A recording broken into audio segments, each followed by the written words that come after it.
welcome to A Web of Stories. Today I am here to discuss my May TBR. Now, May, I'm doing a couple things that I don't normally do. The first is I'm actually doing a TBR.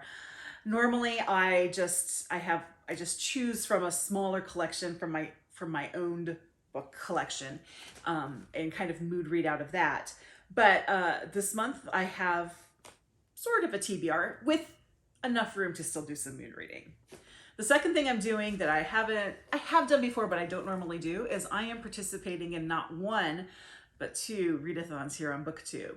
I've been kind of apprehensive about doing readathons because I do like to have my reading as unencumbered, but I have also found that when there are BookTube readathons that I'm not really participating in, I still find that it influences my reading, such as Transgirl April. I did not formally participate in that, but I did read a book by a non-binary author, and I said, you know, this really works with Transgirl April.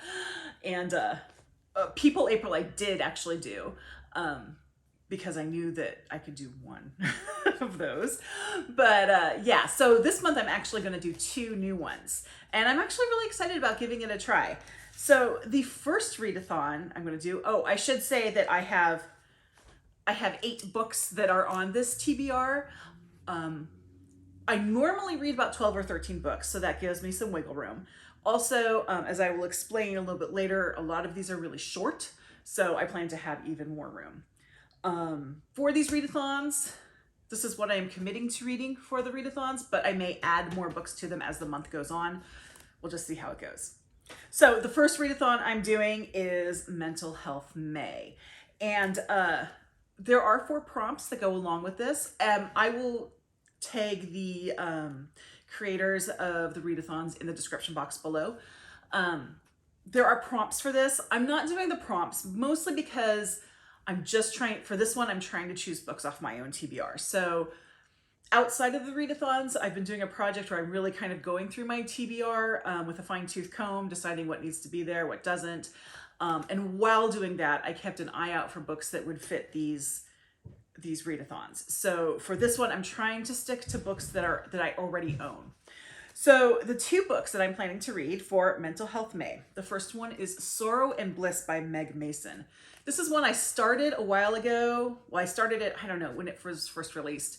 And I ended up doing a soft DNF on it because I kind of knew that it wasn't the right time for me to be reading it. But I feel more open to it now.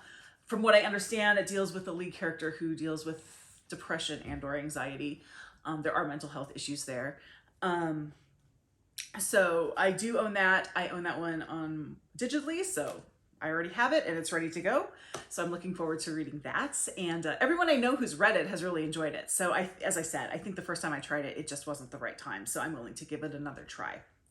And the second book that I'm reading for Mental Health May is one that I am really embarrassed that I have not read.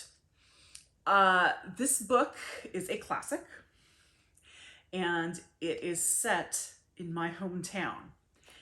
It is, as far as I know, the only book set in my hometown. It is definitely the only book of note set in my hometown, and I have never read it.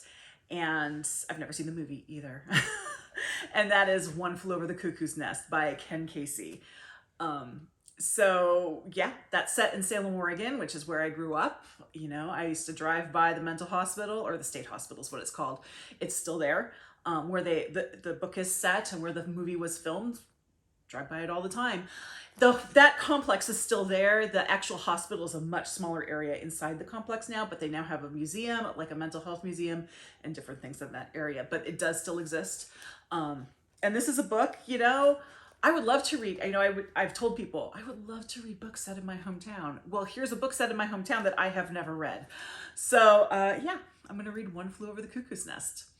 And we'll see if something else comes up as I continue going through my TBR and as I come across things. Lots of times with readathons, I sort of accidentally read a book that fits the readathon. So we'll see if that happens this month. The second readathon I am doing in May is Horror Mayhem. I have a really interesting relationship with horror. I cannot watch horror. I can't. I get too scared. I'm a total wuss. I cannot watch horror. I can listen to audio versions of horror, but I do get really creeped out and it can get really uncomfortable. However, I have absolutely no problem reading horror. I love that sort of creepy feeling you get when you're reading horror, and I tend not to actually get frightened by it. I can only remember, I think there's been 2 or 3 times, but I actually only remember one time when I've read a book that legitimately scared me to the point that it was uncomfortable. And that was Salem's Lot by Stephen King. Ah, man, I had nightmares for 2 weeks after reading that book. And that's the only like true horror novel by Stephen King I've read. I've read some of his other stuff, but after I read that one, I said, no, I can't do his horror. He's too good at it. He's too good at scaring people and I can't handle it. So other than Stephen King, I've had a pretty good relationship with horror. So I thought, I'm going to give this one a try. And especially this year, the focus with Horror Mayhem is on shorter works. So books 250 pages or less. The first book I'm reading for more Horror Mayhem is actually more than 250 pages, but it's a short story collection. So I'm going to say it counts because obviously the short stories are less than 250 pages. And that is a book called Other Terrors, an Inclusive Anthology. I'm not sure how many horror stories are here. They're all by different authors. I'm not sure how many stories are included. I can't remember all of the authors, but there's some big names on there. I do know that Stephen Graham Jones is a contributor, as is S.A. Crosby. There are a few other names that I recognize, but I don't remember them off the top of my head. I have this one waiting for me to pick up at the library, so I need to go do that. I'll probably do that later this week so I can go to the library book sale at the same time. So that's going to be my short story collection for May. And I'll read that throughout the month. Then the next one I have that I am actually getting from the library is one that I saw on Criminali's video when he announced Horror Mayhem. And that's Come Closer by Sara Gran. I'm not sure about that last name. That when he described it, it's a story about a possession. It sounded really interesting. And my library had an e-copy available, so I snatched it right up. This looks like a book I can read in one sitting easily. It's very short. I think it's less, like if you were to get the paper copy, I do think it's less than 100 pages. If not, it's just slightly over 100 pages. I can't remember. But that looked really good, so I snatched that up. So I'm definitely reading that. And then the other 2 are that I have planned for Horror Mayhem are ones that I found when I was going through my TBR. They're ones I already owned, and I realized that they fit the parameters for this readathon. And the first one is What Moves the Dead by Kingfisher. I don't even know what this book's about, but I just recently finished A House with Good Bones by Kingfisher, which I really enjoyed. And so I wanted to read more by her anyway, and then I came across this book waiting for me in my Kobo that I already owned that's like 160 pages, and it was perfect timing. So this one is definitely going on my list for May. And then the other one is The Ocean at the End of the Lane by Neil Gaiman, which I had in my mind was quite a long book. But when I looked it up, it's less than 200 pages. So I was very surprised by that.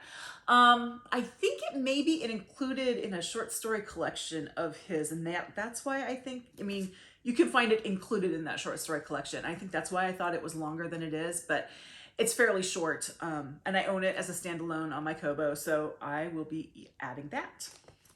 So the next 2 books I have are not part of the readathon, but they do follow little projects that I have been doing. The first one is my Agatha Christie reading. If you follow this channel, you know that I read at least one Agatha Christie book a month.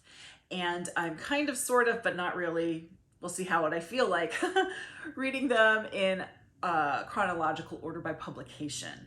I will jump ahead if there's some reason to. I figure I'm going to read them all anyway, so it's fine if I jump ahead. And these aren't really books that you need to read in order.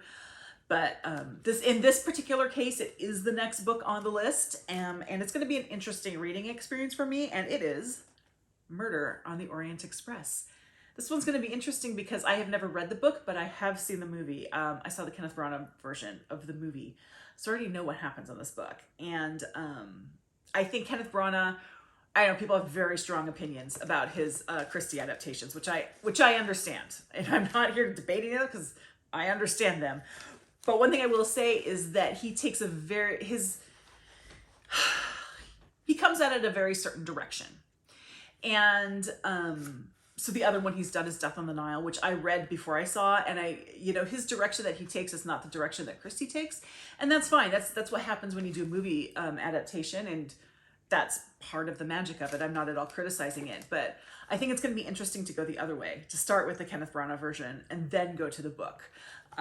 So I'm interested to see what my experience with Murder on the Orient Express will be. And the other one is, I said at the beginning of the year that each month I was going to read a middle grade book of from my daughter's collection. And I have to admit, I didn't get to one in April. So I might read 2 this month, but I have one here. I'm going to hold up 3 books. I got her this set for Christmas to read, and it's still shrink wrapped. So she has not read them yet, but I said, I really want to read this one because I have heard really good things. I have heard this is very Agatha Christie-like. And that is, well, it's the Truly Devious trilogy. The first book is Truly Devious. I'm going to read at least the first book. I got her this set thinking she is going to love this. This, plus there's a 4th book. So I guess the first 3 books read well as a trilogy because there's like an overarching storyline that goes through the 3 books. But then after that, the books are going to continue and they're going to be kind of standalones after that. So I think that's what the plan is. But the first 3 should be read as a trilogy. So I'm going to read at least the first one. Might read the second one because someone needs to read these books that I bought her for Christmas. She's sitting over there. I'm glaring at her. So I'll read at least that, and then I'll hand it to her and bug her until she reads it because, they were a gift. She needs to read them. So those are my plans. And as I said, I also do my moon reading, so there'll be other things to go on as well. And we'll see how May turns out. April was a really good reading month, even though I didn't get my middle grade reading in. And I'm hoping that May continues. I think I've gotten into a really good groove with my reading. And as we get into the summer, I always do the Big Books of Summer or Big Book Summer challenge or readathon that Sue Jackson does. I do that every year. I'll tag her channel down below. She usually does an announcement video like in May because it starts Memorial Day weekend. So I'll be doing that. I already know what books I'm gonna do for the summer. At least 2 of them. I always end up adding more. So I'm really kind of gearing up for a lot of good summer reading, and it'll be interesting to see where my reading takes me this month. So if you enjoyed this video, please give me a thumbs up. Please subscribe, and if you want to know every single time I get on here to start babbling, go ahead and ring the bell, and you'll get a little alert to say I'm back with whatever I'm talking about. Thank you very much, and I will see you in the next video.